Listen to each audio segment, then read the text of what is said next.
இன்னைக்கு நீங்க கண்ணை சிமிட்டாம சாயப்பாவை பார்த்துக்கிட்டே இருங்க. ஒரு பெரிய அற்புதத்தை நீங்கள் காண்பீர்கள். நீங்க சுத்தமானவர்களாக இருந்தா உங்க வாக்கும் சுத்தமாகும். நீங்க என்ன சொல்றீங்களோ அது நடக்கும். நிச்சயமா உங்களால தீயவர்களாக மாறவே முடியாது. அசுத்தத்தில் இருந்து சுத்தத்துக்கு போகலாம், ஆனால் சுத்தத்தில் இருக்கிறவ அசுத்தத்துக்கு போகவே முடியாது. வாழ்க்கையில் வெற்றி மட்டுமே குறிக்கோள் இல்லை, கடவுளுடைய குழந்தையா வாழ்வது உங்களோட குறிக்கோளாக இருக்கட்டும். உங்க சுத்தி இருக்கிறவங்க அசுத்தமானவர்களாக இருந்தாலும் நீங்க சுத்தமானவர்களாக இருக்க முயற்சி பண்ணுங்க. உங்க தன்மையை எங்கேயும் விட்டு கொடுத்துடாதீங்க. இன்னும் கொஞ்ச நாளில் சாயப்பாவோட குழந்தையா நீங்கள் மாற போகிறீங்க. அதற்கு உண்டான வழிமுறைகள் தான் இந்த பதிவில் இருக்குது. சாத்தான் வலையில் விடாமல் கடவுளுடைய வலையில் விடுங்க. கடவுளும் உங்களை வலை வீசி கொண்டு தான் இருக்கிறார். தடுமாறவே வேண்டாம். திருப்பங்கள் வரும் வாழ்க்கையை வாழ்வதற்கு. நான் சொல்கிறத மட்டும் நீங்கள் செஞ்சிட்டிங்கன்னா சாயப்பா கிட்ட நீங்கள் நேரடியாகவே டிஸ்கஷன் செய்ய முடியும்.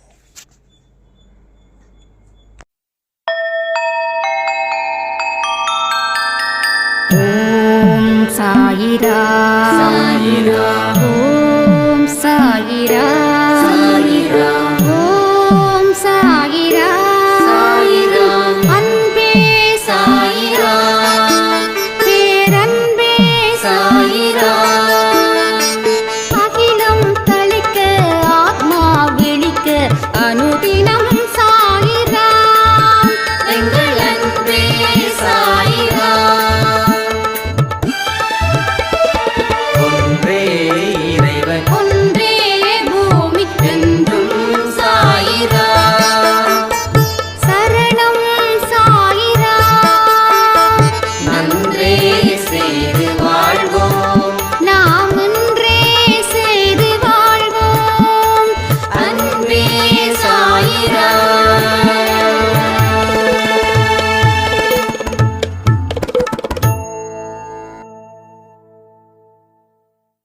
சாயிரா. என் உயிரின் உயிரானவர்களே, அனைவருக்கும் வியாழன் தின வாழ்த்துக்கள். நாம் இன்னைக்கு சொல்லியிருந்தோம், வியாழக்கிழமை அன்னைக்கு கண்டிப்பாக சாயப்பா கோயிலுக்கு நீங்கள் போகணும். முடியாதவங்க ஃபீல் பண்ண வேண்டாம். முடியும் அப்படின்னு இருக்கிறவங்க நிச்சயமாக அவருடைய கோயிலுக்கு போயிட்டு பிரார்த்தனை பண்ணிக்கோங்க அப்படின்னு. ஸோ மறக்காதீங்க. ஸோ வாழ்க்கையில் ஒன்றே ஒன்று தாங்க, எது குறைவாக இருக்குதோ அதை நிறைவாக்க வேண்டிய அடிப்படை வேலையை நாம் செய்யணும். நமக்கு இப்போ என்ன குறைவாக இருக்குதுன்னா பக்தியும் ஞானமும் குறைவாக இருக்குது. இது குறைவாக இருக்கிறதால என்னென்ன பிரச்சனைகள் வருது தெரியுமா? அதாவது தெரிந்தே நாம் குழிக்குள்ளே விழுந்துக்கிட்டே இருக்கோம். தெரியாமல் இல்லை, தெரிஞ்சே குழிக்குள்ளே விழுந்துக்கிட்டே இருக்கும். குழிக்குள்ளே விடக்கூடாதுன்னா அதற்கு உரிய படிப்பை நம்ம படிக்கணும். அதுதான் தெய்வீக பாதையில் இருக்கக்கூடிய படிப்பு. உங்கள் மனசில் என்னைக்கெல்லாம் குறைகள் இருக்குதோ நீங்கள் வருந்துறீங்க. அந்த குறையை சரி செய்ய நீங்கள் முயற்சி பண்ணலை, அதான் உண்மை. வருந்த மட்டும் தெரியுது, ஆனால் சரி பண்ண முயற்சி எடுக்கலை. இதுதான் பெரிய ஒரு பிரச்சனை. அதாவது வழி தெரியாதவனுக்கு பிரச்சனை இல்லை, வழி தெரிந்தும் அந்த வழியில் போகாதவனுக்கு தான் பிரச்சனை. வழி தெரியலன்னா ஈஸி சொல்லிடலாம், ஆமாம் வழி தெரியல என்ன பண்ணுறதுன்னு. ஆனால் இன்னைக்கு வழி தெரிந்தும் அந்த வழியில் போகலைன்னா நாளைக்கு உங்களுக்கு அதன் மூலமாக ஒரு பிரச்சனை வந்தால் உங்களை நீங்களே மன்னிக்க மாட்டீங்க. அப்போது இதெல்லாம் என் வாழ்க்கைக்கு வாழ்வதற்கு தேவைகளை நம்ம சாயப்பா கொடுத்துருக்காரோ அதை நான் பயன்படுத்திக்கணும் அப்படின்ற எண்ணம் உங்கள் மனசில் இருப்பது போல ஒரு வழியை ஏற்படுத்துங்க. அடுத்தது, நீங்கள் எப்படிப்பட்ட ஒரு வாழ்க்கையை வாழணும் அப்படின்னு கற்பனை பண்ணுறீங்களோ அந்த கற்பனையை அதிகரிங்க. மனசில் ஒரு வலிமையும் மனசை நம்புகிற மாதிரியான சில வாழ்க்கையை நீங்கள் வாழுங்க. அப்போ என் வாழ்க்கை எப்படி இருக்கணும் அப்படின்றது உங்களுக்கு தெரியுமா? தெரிஞ்சதுன்னா அதை கற்பனை பண்ணுங்க. அப்படி தான் வாழப்போகிறோம், அப்படி தான் வாழ்ந்துக்கிட்டு இருக்கோம், என்னுடைய சாயப்பா என்னை ஆசீர்வதிச்சுக்கிட்டு தான் இருக்கிறாரு அப்படின்னு அந்த கனவு உலகத்திலேயே நீங்கள் இருங்க, தப்பே இல்லை. அப்போ அந்த கனவு உலகத்தில் நீங்கள் இருக்கும்போது உங்களுக்கு நிஜ உலகத்தை காட்டும்போது பயப்பட வேண்டாம். ஏன்னா இந்த வாழ்க்கையை வாழ்வதற்குத்தான் நான் தயாராகிட்டு இருக்கேன். இந்த எந்த விதமான இடைஞ்சல்களும் என்னை எதுவும் செய்யாது. ஏன்னா நம்ம வந்து ஒரு ஏழையாக இருக்கோம். ஒரு டூ வீலர் கூட அடிக்கடி ரிப்பேர் ஆகிட்டே இருக்குது. வீடோ ஒரு சின்ன வீடு, ஒரே ஒரு ரூம் மட்டும்தான், அதான் வீடு. ஆனால் என்னுடைய கனவு என்ன அப்படின்னா, நான் நல்லா உழைக்கணும், நல்லா சம்பாதிக்கணும், ஒரு பெரிய வீடு வாங்கணும், ஒரு பெரிய காரு, என் குடும்பத்தோடு சந்தோஷமாக இருக்கணும். இது எல்லா மனுஷனுக்கும் இருக்கக்கூடிய ஆசை, சரியா? ஆனால் நீங்கள் அந்த மாதிரி வாழ்க்கையை தான் வாழ்ந்துக்கிட்டு இருக்கீங்கன்னு நினச்சி மட்டும் அந்த வாழ்க்கையை தொடங்குங்க. அப்போது உங்களுக்கு நீங்கள் சம்பாதிக்கணுன்ற தாட்டும் அந்த கனவுல வருது இல்லையா? அப்போது உங்களுக்கு நிறைய யோசனைகள் சாயப்பா மூலமாக வழங்கப்படும். ஏன்னா ஒரு விஷயத்தை எப்படி செய்யணும், அதை எப்படி நடத்தணும், அதை எப்படி முடிக்கணுன்ற அறிவை நம்ம மனசுக்குள்ளே ஆழமாக கேட்கும்போது அந்த இடத்துல சாயப்பா நிறைய பதில்களை உங்களுக்கு கொடுப்பார். சாயப்பா வந்து கோயிலில் இருக்கிறாரா அப்படின்றத பார்த்தா, கோயிலை விட உங்களுடைய உள்ளத்தில் அவர் இருக்கிறார். உள்ளத்தில் தான் அவர் இருக்கிறார், வேறு எங்கேயுமே இல்லை. அப்போ உங்களை நோக்கி நீங்கள் ஒரு சில விஷயங்களை கேள்விகளாக வச்சாலும் சரி, இல்லை ஆசைப்பட்டாலும் சரி, அந்த இடத்துல அவர் வந்து ஒரு பெரிய பதிலை உங்களுக்கு கொடுப்பார். ஒரு கேள்விக்கு பதில் கிடைச்சிருச்சுன்னா உங்களுக்கு சந்தோஷம் தானே? அந்த பதில் உங்கள் வாழ்க்கையை மாற்றுவதற்கானதாக இருந்துச்சுன்னா அது எவ்வளோ சந்தோஷமாக இருக்கும். இங்கே நாம் என்ன நினைக்கிறோம், இன்றைக்கி இருக்கக்கூடிய பிரச்சனைகளை பார்த்து கடவுள் என்ன கைவிட்டுட்டாருன்னு நினைக்கிறோம். கடவுள் கைவிடலை. கைவிட்ட கடவுள் எப்படி திரும்ப திரும்ப உங்கள் ஆழ் மனசு அவரை நினைக்குது சொல்லுங்கள்? இப்போ கடவுள் கைவிடலை. நாம் பயத்தின் அடிப்படையில் நாம் சில புலம்பல்களை புலம்பணும். அதுதான், அது புலம்பல். நாளைக்கே உங்கள் வாழ்க்கையை மாற்றிட்டாருன்னா அவர் கை விட்டுட்டாருன்னு நினைப்பீங்களா? அப்போது வாழ்க்கையை கொடுத்தா அவர் கைவிடலை, வாழ்க்கையை கொடுக்கலன்னா அவர் கை விட்டுட்டாருன்னு நம்ம நினைக்கிறோம். இதை ஜஸ்ட்டு பெருசாக கஷ்டப்பட வேண்டாம். இந்த வார்த்தையை வச்சு ஒரு விஷயத்தை முடிவு பண்ணுங்க. அவர் கை விடலை, அவர் என்ன அவர் கையை பிடிக்கலை, அவர் கையை நீட்டுறாரு, நானும் நீட்டுறேன். ஆனால் எனக்கும் அவருக்கும் இருக்கக்கூடிய இடைவெளி அதிகமாக இருக்குது. இந்த இடைவெளியை நான் இன்னமும் என்ன பண்ணணும், குறைக்கணும். குறைச்சாதான் அவரோட கையை நான் தொட முடியும். அப்போது நாம் என்ன பண்ணணும், அந்த இடத்த விட்டு முன்னுக்கு வந்துக்கிட்டே இருக்கணும். முன்னுக்கு வர வர வர வர தான், அதாவது முன்னாடி வர வர வர தான் அவரோட கையை நம்ம தொட முடியும். ஸோ இது வரைக்கும் அவரோட கையை நீங்களும் தொடலை, அவரும் தொடலை. நல்லா புரிஞ்சுக்கணும். ஏன் தொடலைன்னா, நம்மளுடைய கர்மா வந்து அவ்வளவு பலமாக இருக்குது. அதை நாம் தான் சரி பண்ணணும்னு நினைக்கிறார். நாம் சரி பண்ணாதான் அவர் நம்ம கையை பிடிக்க முடியும் அப்படின்னு அவர் விரும்புகிறார். இப்போ நாம் என்ன பண்ணணும், அவர் கை அங்கே இருக்குது, அந்த கையை நான் தொட ஒவ்வொரு நாளும் முயற்சி பண்ணிட்டு தான் இருக்கேன். அந்த முயற்சியில் நான் வெற்றி அடைகிறேன் அப்படின்னு நீங்கள் நம்பணும். எல்லாமே எங்கே இருக்குது தெரியுமா? இருக்குது, நம்புறதுல தான் இருக்குது. எல்லாமே நம்பணும்.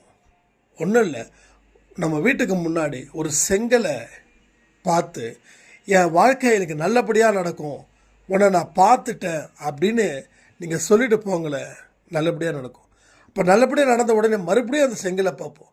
இப்போ அந்த செங்கலுக்கு சக்தி இருக்குதானா? இல்லை. நீங்கள் அந்த செங்கல் மேலே வச்சிருக்கக்கூடிய நம்பிக்கைக்கு சக்தி இருக்குது.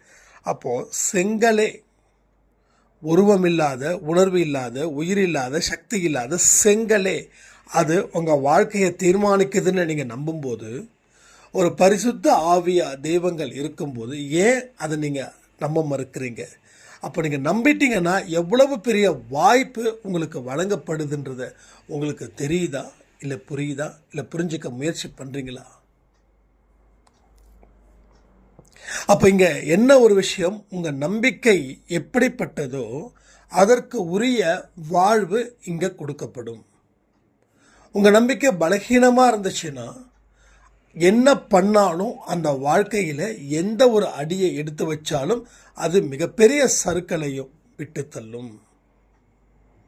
அப்போ நம்பிக்கையோட நீங்கள் ஒவ்வொரு அடி எடுத்து வைக்கும்போது சறுக்கலான பாதையில் கூட உங்களால் கரெக்டாக, நிம்மதியாக, பாதுகாப்பாக, வெற்றிகரமாக அதை அந்த அடியை எடுத்து வைக்க முடியும். நீங்கள் கீழே விட மாட்டீங்க.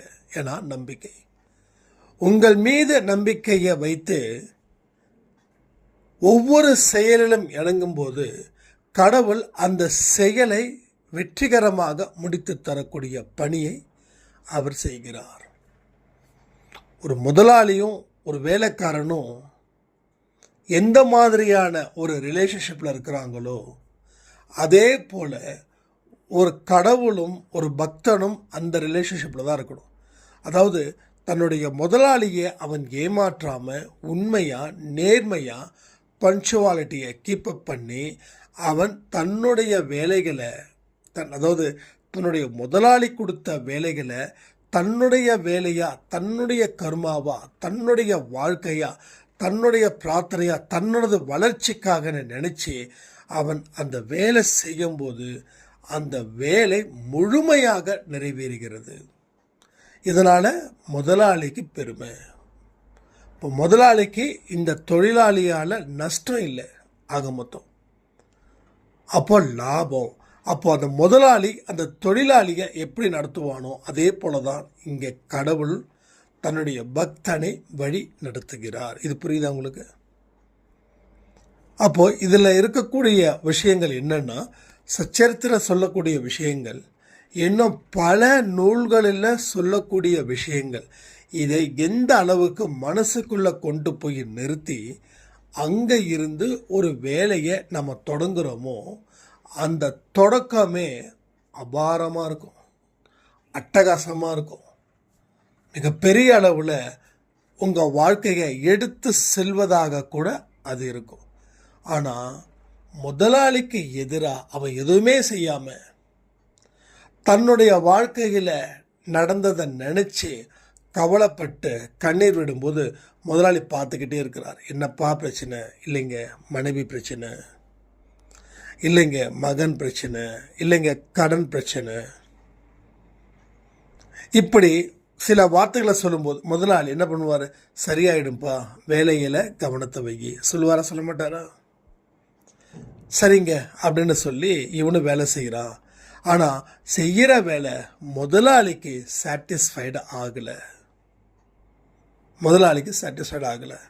ஆனால் முதலாளிக்கும் இவன் மேலே ஒரு பரிதாபம் வந்துடுச்சு. நம்ம வேலையை விட்டு தூக்கிட்டு அவன் என்ன பண்ணுவான், ஏது பண்ணுவான், வயிற்று பழப்புக்கு என்ன பண்ணுவான், ஏற்கனவே ஒரு மகா பிரச்சனையில் இருக்கான். இப்போ நானும் வேலையை விட்டு நிறுத்திட்டேன்னா அவன் அது பாவம் இல்லையா அப்படின்னு மறுபடியும் அடுத்த நாளும் அதே முதலாளியை, அதே தொழிலாளியை பார்க்குறான். என்னப்பா, ஏன்ப்பா இன்னைக்கு இதை விட கதற? இல்லைங்க இன்றைக்கி ஒரு பிரச்சனை நடந்ததுங்க, அதாங்க சரி வேலையை பார்த்து தொடங்கலை. இல்லை உங்ககிட்ட சொல்லிடலான்னா நான் வெயிட் பண்ணேன், நல்ல வேலை நீங்கள் வந்துட்டீங்க, அதாங்க சொல்லிட்டாங்க, சரி வேலையை பார்க்குறேங்க. அப்போ நேற்று பெர்ஃபார்மன்ஸை விட இன்றைக்கி பெர்ஃபார்மன்ஸ் லோ லெவலில் இருக்குது. மறுபடியும் மீண்டும் வரான், மீண்டும் அதே மாதிரி புலம்புறான், அதை விட அதிகமாக புலம்புறான். இன்றைக்கி அதே முதலாளி அதே டைலாக சொல்கிறாரு, சரியாயிடும், வேலையில் கவனத்தை வைன்னு. அதுக்கப்புறம் தொடர்ந்து பண்ணிகிட்டே இருக்கான். முதலாளி வேலையை விட்டு நிறுத்திடுறான். ஏன்னா முதலாளி சொன்னதை இவன் கேட்கல. முதலாளி என்ன சொன்னார்? வேலையில் கவனத்தை வையின்னு ஒரு வார்த்தை சொன்னார். எதில்? இதுலைங்க வேலையில் கவனத்தை வைன்னு ஒரு வார்த்தை சொன்னார். அது இவன் அது பெருசாக எடுத்துக்கவே இல்லை. இப்போ பெருசாக எடுத்துக்கலன்னா முதலாளி என்ன பண்ணுவார்? அப்போ ரிஜெக்ட் பண்ணிட்டார். அதான் நான் சொன்னேன், உங்கள் நடவடிக்கைகளை உங்கள் செயல்களில் கவனத்தை வைங்க. நீங்கள் அதில் கவனத்தை வச்சாதான் கடவுள்ன்ற முதலாளி உங்களுக்கு ப்ரொமோஷனை கொடுப்பாரு. அந்த ப்ரொமோஷன் அடுத்தடுத்த இடத்துக்கு கொண்டு போகும். ஆனால் நீங்கள் தினமும் அவரோட கோயிலுக்கு போயிட்டோ இல்லை வீட்டில் பூஜை அறையிலையோ புலம்பிக்கிட்டே இருந்தால் என்ன பண்ணுவார்? ஸோ உங்களை கைவிட்டுடுவார். புரியுதா? அவர் உங்களை கைவிடுறதுக்கு காரணமே இதே தான். அந்த முதலாளி கதையையும் தொழிலாளி கதையையும் உணர்வு பூர்வமாக நீங்கள் எண்ணி பாருங்கள். ஒரு கற்பனை கலந்த ஒரு கதாபாத்திரத்தை உருவாக்குங்க. நீங்கள் முதலாளியாக இருந்து உங்களுடைய தொழிலாளிக்கு நீங்கள் இப்படி தான் கரிசனம் காட்டுவீர்களா? அப்போது எல்லாமே அவனுடைய பிரச்சனையை அவன் தான் தீர்க்கணும். எல்லாத்தையும் கடவுள் தீர்த்திட முடியாது. எல்லாத்தையும் முதலாளி தீர்த்துட்டா முதலாளிக்கு ஒரு வேலை இல்லையான்னா அந்த இடத்துல நீங்கள் நினச்சி பாருங்கள். கடவுள் ஒரு ஒரு ஏடிஎம் மிஷினாக நம்ம பார்க்குறோம். பணம் இல்லையா கொடு அப்படின்னு. ஏடிஎம் மிஷின் பணம் கொடுக்கும், கொடுக்காமலாம் இருக்காது, கொடுக்குதில்ல. நமக்கு முன்னாடி 50,000 ரூபாய் எடுக்கிறார், 49,990 எடுக்கிறார். ஆனால் நம்ம 5,000 போட்டால் 5,000 வரல. அப்போ மிஷின் பிரச்சனையா இல்லை நம்மளுடைய பிரச்சனை பெருசாகுதா? யோசிச்சு பாருங்க. அப்போ மிஷின் பிரச்சனை இல்லை, மிஷினில் பணம் இருக்குது. இப்போ நம்ம தான் பிரச்சனை. என்கிட்ட காசு இருந்தால் தானே அந்த மிஷின் கொடுக்கும். அவங்ககிட்ட காசு இருந்தது, அவன் 50,000க்கு கம்மியாக எடுத்தான். என்கிட்ட காசு இல்லை, அப்போ மிஷினில் காசு இல்லைன்னு நினைக்கிறோம் நம்ம. அப்படி இல்லை, என்கிட்ட காசு இல்லை, எனக்கு என்ன இருக்கோ அதுதான் எனக்கு வரும். புரியுதா? ஒரே கார்டு தான், ஒரே பேங்க்கு தான், எல்லாமே ஒன்று தான். அங்கேயும் 4 டிஜிட் தான், இங்கேயும் 4 டிஜிட் தான். அவனும் மனுஷன்தான், நானும் மனுஷன்தான். அவனை விட நான் டிப்டாப்பாக தான் இருக்கிறேன். ஆனால் எனக்கு 1000 ரூபாய்க்கு மேலே வரல. ஏன்னா அங்கே இருக்கிறதே 1000 ரூபாய் தான். அவனுக்கு 1,00,000 ரூபாய் இருக்குது, அதனால் அவன் எடுத்தான். ரொம்ப நேரம் என்னன்னா எனக்கு ஒரே நோட்டில் 2 நோட்டில் வந்துருச்சு. அது எண்ண வேண்டிய அவசியமே இல்லை. அவன் எடுத்தவன் எண்ணிக்கிட்டு இருக்கான். நான் அப்போ தான் போகிறேன், எடுத்துகிட்டு நான் பாட்டுக்கு பெருமூச்சு விட்டுட்டு வந்துட்டேன். இப்போ ஏடிஎம் மிஷின் மேலே தப்பா இல்லை என் மேலே தப்பா? அவ்வளோதான். அப்போ நாம் உழைக்க மறுக்கிறோம். உழைக்கன்னா மூட்டை தூக்குறது மட்டும் சொல்லலை.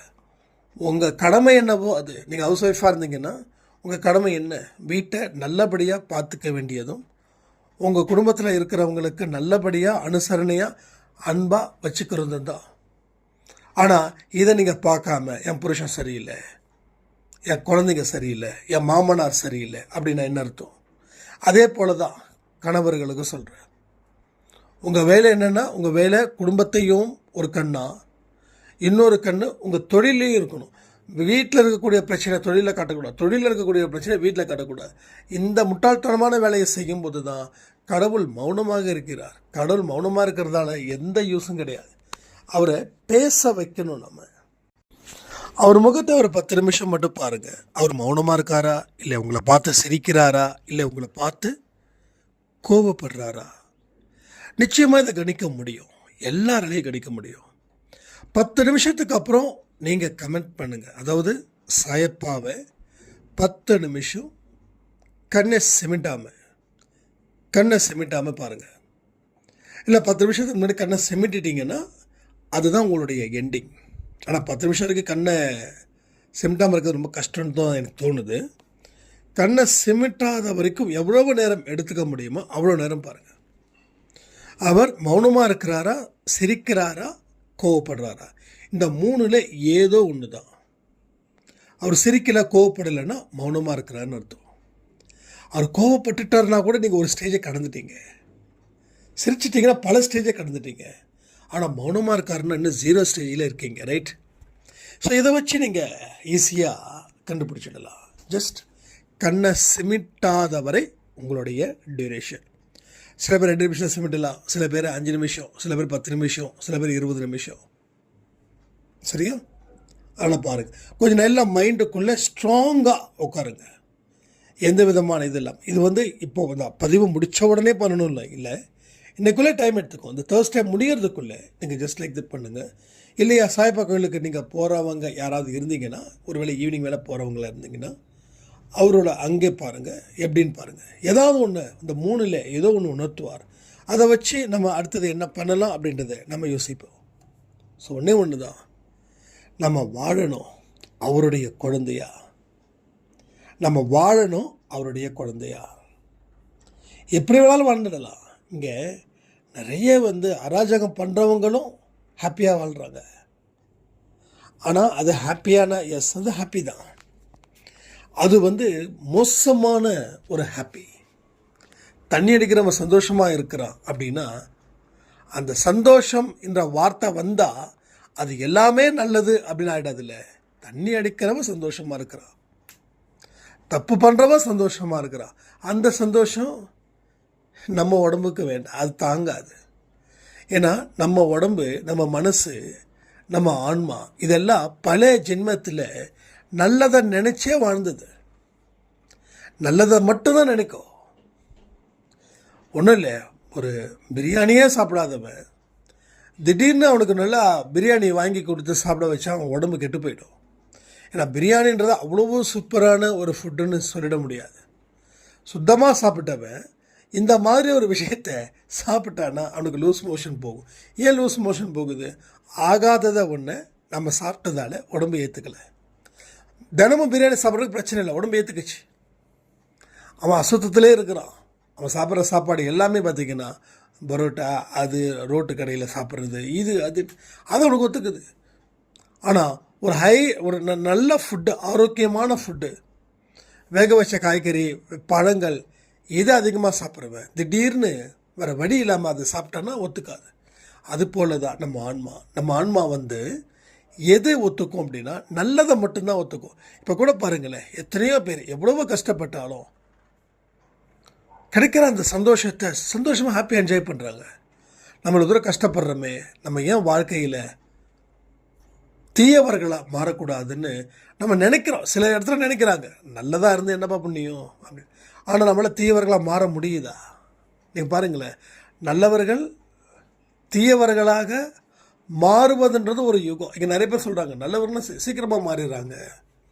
இல்லை, அப்படிலாம் இல்லை. ரொம்ப கஷ்டம். நல்லவர்கள் தீயவர்களாக மாறுவது ரொம்ப ரொம்ப ரொம்ப ரொம்ப கஷ்டம்.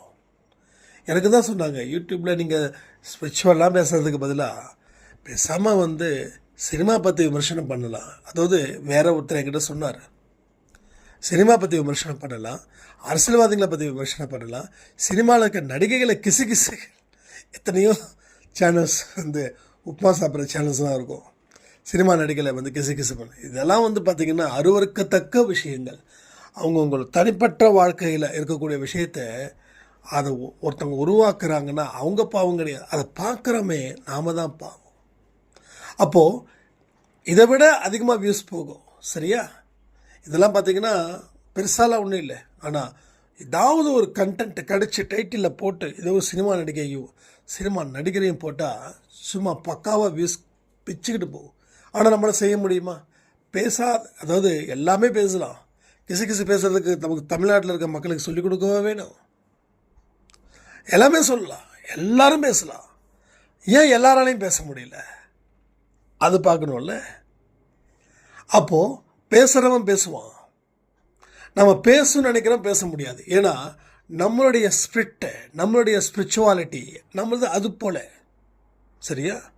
அப்போது எது வாழ்க்கைக்கு நல்லதை கொடுக்குமோ, எது தூய்மையானதோ அந்த தூய்மையை பற்றி தான் இங்கே பேசிகிட்டு இருக்கோம். ஸோ தூய்மையை பற்றி தான் பேசிகிட்டு இருக்கோம். நம்ம அசுத்தமான இடத்துல போய் நிற்க போகிறதில்ல. அதனால் சுத்தமாக இருக்கிறவங்க எப்படி அசுத்தமான இடத்துல போய் வாழ்வாங்களா? அசுத்தமாக இருக்கிறவனா சுத்தமான இடத்துக்கு வர ஆசைப்படுவான். ஆனால் சுத்தமாக இருக்கிறவன் எந்த இடத்துலையும் அசுத்தத்தை தேடி போகவே மாட்டான். அதுதான் நம்ம. அப்போது நம்மளுடைய சுத்தத்தை இன்னும் சுத்தமாக்கிக்கணும். ஒரு சில விஷயங்கள் மூலமாக நம்ம பாதிக்கப்பட்டிருக்கோன்னா அது அசுத்தத்தின் அடிப்படையில் இருக்கலாம். அதை சுத்தப்படுத்த முயற்சி பண்ண வாழ்க்கையில் உயர்வு தன்மையை அடையும். உயர்வு தன்மையில் தான் கடவுள் இருக்கார். கடவுள் வந்து கீழே இல்லை, மேலே இருக்கார், வானத்தில் இருக்கிறார். அந்த இடத்துக்கு நாம் போகணும். அதுக்காக நம்ம வானத்திலேருந்து சல்லுன்னு போயிட முடியாது. மனதளவில் தூய்மையானால் அந்த வானத்தில் இருக்கிற கடவுள்கிட்ட கூட நம்ம வாழ்க்கையை பற்றி டிஸ்கஸ் பண்ணலாம். இது எல்லாமே உண்மை, எல்லாமே உண்மை. நீங்கள் சொல்லக்கூடிய வாக்கு பலிக்குதுன்னா உங்ககிட்ட அந்த உண்மை தன்மை அப்படின்றது இருக்குதுன்னு அர்த்தம். புரியுதா? என்கிட்ட நிறைய பேர் கேட்பாங்க, நான் சில பேர்கிட்ட நான் சொல்லியிருக்கேன், தப்பான வழியில் போகிறீங்க, அடுத்த 5 வருஷத்தில் உங்களுக்கு கண்டிப்பாக பிரச்சனை வரும், மாற்றிக்கோங்கன்னா இல்லைன்னு. அப்படி சொன்னவங்க எத்தனையோ பேர் நீங்கள் லைஃப்பில் பெரிய அளவில் படாத படுப்படுறாங்க. ஏன் நடக்குது? ஏன் அவங்களுக்கு அது தெரியலன்னா, நம்ம சுத்தத்தை மேலும் மேலும் சுத்தப்படுத்துகிறோம், அவங்க அசுத்தத்தை மேலும் மேலும் அசுத்தப்படுத்துகிறாங்க. புரியுதா? இதுதான் அசுத்தன்றது சாத்தானுடைய வலை, சுத்தன்றது கடவுளுடைய வலை. கடவுளுடைய வலையில் இருந்துட்டா பாதுகாப்பு, சாத்தானுடைய வலையில் இருந்துட்டா ஆபத்து. அது ஒரு நல்ல ஒரு சாஃப்ட் நேச்சர் கொடுக்குற மாதிரி கொடுக்கும், ஆனால் அது ஏகப்பட்ட தலைவலியை அது கொடுத்துடும். அதனால தான் சொல்கிறேன், உறுதியோடு இருங்க, சுத்தமாக இருங்க, சுத்தத்தை மேலும் சுத்தப்படுத்துங்க. உங்கள் கூட அசுத்தம் இருந்தாலும் நீங்கள் சுத்தமாக இருக்கலாம். தாமரை எங்கே இருக்குது? சேத்துல இருக்குது.